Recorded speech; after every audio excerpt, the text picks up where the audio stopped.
আসসালামু আলাইকুম। গত 1 মে ভারতীয় সেনাবাহিনীর সেনাপ্রধান বাংলাদেশ সম্পর্কে একটা মন্তব্য করেছেন। তিনি বলেছেন যে বাংলাদেশ সীমান্তে আইএস এবং তালেবানদের আনাগোনা বেড়েছে। এরই পরিপ্রেক্ষিতে বাংলাদেশ সেনাবাহিনী সেনাপ্রধান তিনি আমেরিকার পররাষ্ট্র বিভাগের নিয়মিত ব্রিফিংয়ে বাংলাদেশের প্রতিনিধিকে জানিয়েছেন বিষয়টা।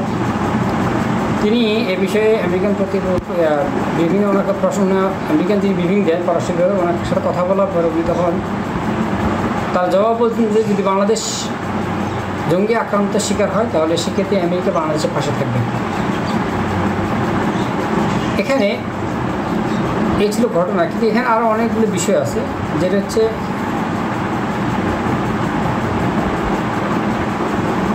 আমরা যারা সাধারণ মানুষ তাদের কাছে আমাদের এটা একটা ঘটনা, কিন্তু একটু ডিপলি যদি আমরা চিন্তা করি বা ডিপ্লোম্যাটিকলি চিন্তা করি তাহলে এর ভিতরে আছে অনেক গভীর সন্ধি, যার লক্ষ্য উদ্দেশ্য অত্যন্ত ভয়াবহ।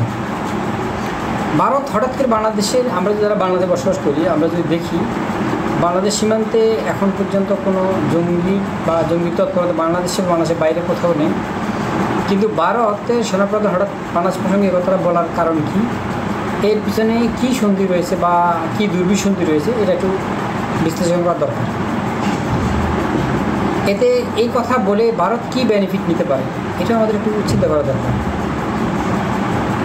প্রথম কথা হলো, বাংলাদেশের অভ্যন্তরীণ ভারত চায় যে বাংলাদেশকে বহির্বিশ্বে একটি জঙ্গি রাষ্ট্র হিসেবে গ্রহণ করার জন্য তারা এ মর্মে, আমরা ভারতীয় মিডিয়াগুলো যদি প্রচার প্রসার দেখি তাহলে গত 6 মাস ধরে শেখ হাসিনা পালায়নের পর থেকে আমরা দেখেছি যে তারা বাংলাদেশকে জঙ্গি একটি দেশ হিসেবে প্রমাণ করার জন্য তারা যথেষ্ট চেষ্টা করেছে। এবং এই ক্ষেত্রে তারা গত 15 বছর একটা বিষয় উল্লেখযোগ্য, গত শেখ হাসিনা শাসন আমলে আপনার বিডিআর পিলখানা হত্যা থেকে শুরু করে একটার পর একটা তারা বাংলাদেশের জনগণকে বুলেট হিসেবে ব্যবহার করে বাংলাদেশের মানুষকে জঙ্গি প্রমাণ করার জন্য সর্বোচ্চ চেষ্টা করে গেছে। এবং তারা এই জঙ্গি নিধনের নামে আপনার আইনাঘর তৈরি করছে, জিরো টলারেন্স আপনার নীতি প্রয়োগ করেছে, নানানভাবে বাংলাদেশের মানুষকে তারা এক প্রকার ভারত বিরোধী যারা তাদেরকে তারা হত্যার উচ্ছেদে তুলেছিল। এখন বাংলাদেশের বিরুদ্ধে এখানে বিষয় হচ্ছে কেন হঠাৎ করে ভারত বাংলাদেশের বিষয়ে আপনার এই কথাটা বললো, এর পিছনে গুরুত্বপূর্ণ একটা বিষয় হচ্ছে সম্ভবত ভারত গত কদিন আগে, তাকে আরেকটু বুঝেছেন বলি, গত কদিন আগে আমরা দেখেছি কাশ্মীর যদি আমরা দেখি, কাশ্মীরের প্রতি রাস্তার মোড়ে মোড়ে পুলিশ ছিল, সেনাবাহিনী ছিল গত 1-2 বছর ধরে।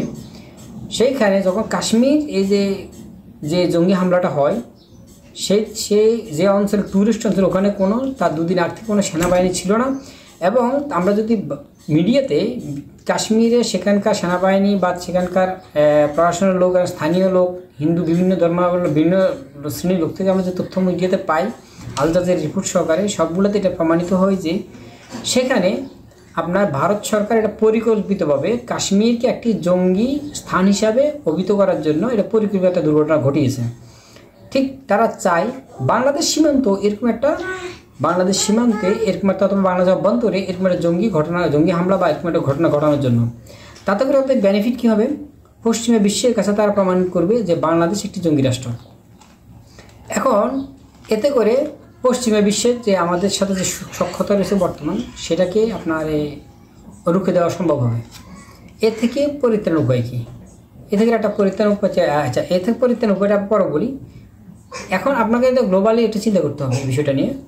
যেমন আমরা দেখেছি কাশ্মীর ইস্যুকে কেন্দ্র করে ভারত এবং পাকিস্তানের যুদ্ধ মুখোমুখি অবস্থান।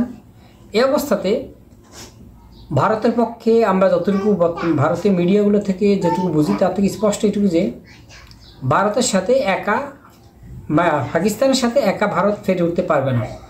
এই অবস্থাতে পাকিস্তান অন্য পরাশক্তিগুলোকে সে সাহায্য চায়। তার মাঝে কার সাহায্য সে নিতে পারবে, একটা হলো আপনার আমেরিকা, আরেকটা হলো রাশিয়ার সাথে চীন এবং পাকিস্তানের সখ্যতা থাকার কারণে রাশিয়াকে সে যুদ্ধে অংশগ্রহণ করাতে পারবে না, কিন্তু অন্যদিক দিয়ে আমেরিকাকে তার সাথে অনেকটা সহজ।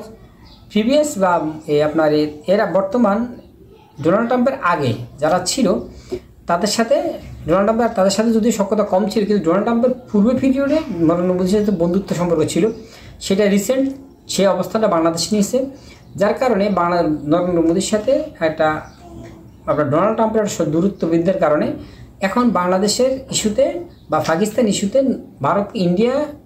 আমেরিকাকে কাছে পাচ্ছে না। এই জন্য কাছে টানার একটা কৌশল হচ্ছে কীভাবে আমেরিকাকে ভারতবর্ষে বাংলাদেশ এবং পাকিস্তানের বিরুদ্ধে আমেরিকাকে এনে হাজির করা যায়। সেই জন্য তারা প্রয়োগ করেছে যে পাকিস্তানের পরিকল্পিত একটা জঙ্গি হামলা দেখালো এবং প্লাস বাংলাদেশের অভ্যন্তরে আটটা জঙ্গি হামলা করতে পারে, তাহলে সে যুক্তরাষ্ট্র সরকারে ইউরোপীয় ইউনিয়ন যে সমস্ত পরাশক্তি বা ইউরোপীয় যারা আছেন তাদের কাছে প্রমাণ করতে পারবে যে বাংলাদেশ একটি জঙ্গি রাষ্ট্র।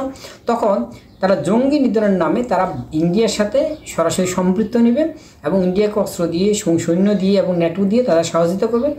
এই যদি করতে পারে তাহলে তারা এক গুলিতে 3 শিকার হল। এক, তাদের কী কী স্বার্থ হলো, বাংলাদেশ ইন্ডিয়ার অংশ হয়ে গেল। 2, কাশ্মীর তারা পূর্ণ পাইল। 3, তারা পাকিস্তানকে ঘায়েল করতে পারলো। এবং 4 নাম্বার একটা লাস্ট যে এন্ডিং, সেটা তারা এশিয়ার নেতৃত্ব নিতে পারলো।